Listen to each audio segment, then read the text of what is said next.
Hello বন্ধুরা, কেমন আছেন সবাই? ভিডিওর শুরুতেই সকলকে জানাই শুভ জন্মাষ্টমী। তো এখন জন্মাষ্টমীর সন্ধে 6:30 মতো বাজছে জন্মাষ্টমীর দিন। আর এদিকে আমরা প্রার্থনায় বসে গেছি, শ্রী শ্রী ঠাকুরের প্রার্থনায়, যেটা আমরা প্রতিদিন সন্ধ্যাবেলাতেই করে থাকি। কিন্তু আজকে একটুখানি স্পেশাল, যেহেতু হারমোনিয়াম নিয়ে হচ্ছে, কারণ দাদা এসেছে। তো দাদা সবাই মিলে আমরা এখন প্রার্থনা শুরু করেছি।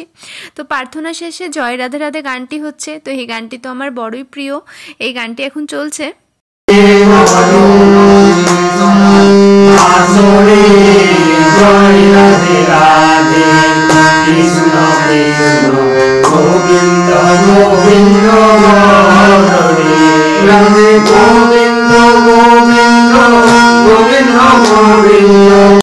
যতবারই গানটা শুনি মনটা একদম আনন্দে ভরে ওঠে। আর যেহেতু আজকে জন্মাষ্টমী, ওই জন্য জন্মাষ্টমীর দিন একটুখানি কৃষ্ণ নাম তো করতে ইচ্ছেই করে, তাই না বলুন? আর এদিকে তারপর এখন গানের আসর বসেছে। তো দাদা খুব সুন্দর সুন্দর গান মানে দাদা আর কি গানটা খুব ভালো করে, তো মাঝে মধ্যেই আমাদের বাড়ি আসেন। তো তারপরে গানের আসর বসে। আর এদিকে তবলায় সঙ্গ দিচ্ছে আমার বর্মশাই, আর ঈশানবাবু এখন পাশে বসে গান শুনছে। তো সন্ধ্যাটা একদম ভালো লাগে, খুব জমজমাট হয় আর কি, কারণ গানের আসর বসলে সবাই মিলে আর কি খুব আনন্দ হয়। তো এখন আমি রেডি হয়ে নিয়েছি, তো এসেছি আর একটুখানি ওপরে দিদিভাইয়ের জন্মাষ্টমী পুজোতে, কারণ ওপরে দিদিভাইয়ের জন্মাষ্টমী পুজো রয়েছে, তো সেখানেই এসেছি।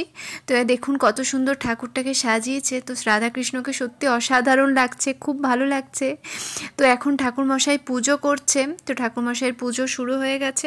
তারপর পুজো শেষে এখন আরতি করছে। তো পুজো শেষে আরতিটা একটুখানি দেখুন।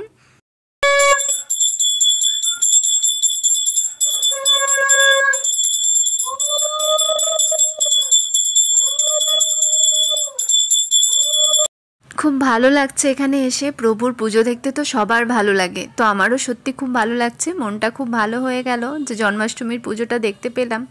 তো চলুন এখন তাপ নিই একটুখানি, কারণ তাপটা তো সবার ভালো লাগে, যে এই তাপটা মনে হয় অনেকখানি আর কি শান্তি আসে মনে। তো তাপ নেওয়ার পর এখন চান জল নিচ্ছি। তো চান জলটা হয়ে গেছে, এই যে চান জল নিলাম। তো চান জল নেওয়ার পর প্রসাদ গ্রহণ করছি। তো দিদিভাই এই যে প্রসাদ দিল। তো প্রসাদে রয়েছে আরশে, তালের বড়া, তো সবটাই খুব পছন্দের। তালের বড়া আরশে তো খুব ভালো লাগে, আর এমনিতে প্রসাদ জেনে তো এটা আরও ভালো লাগছে। তো যাই হোক, এখন একটুখানি আমাদের স্পেশাল আড্ডা বসেছে, মানে জন্মাষ্টমী স্পেশাল আড্ডা বলতে পারেন। তো সবাই মিলে একটুখানি গল্প গুজব হচ্ছে, এই যা মানে সন্ধেটা একটুখানি ভালো আর কি করার ইচ্ছা, এটাই যা। পুজো শেষে সবাই মিলে আড্ডা, সবার সাথে গল্প। তো যাই হোক, আজকের মতো ভিডিওটা এখানেই শেষ করলাম বন্ধুরা। সবাই ভালো থাকবেন, সুস্থ থাকবেন।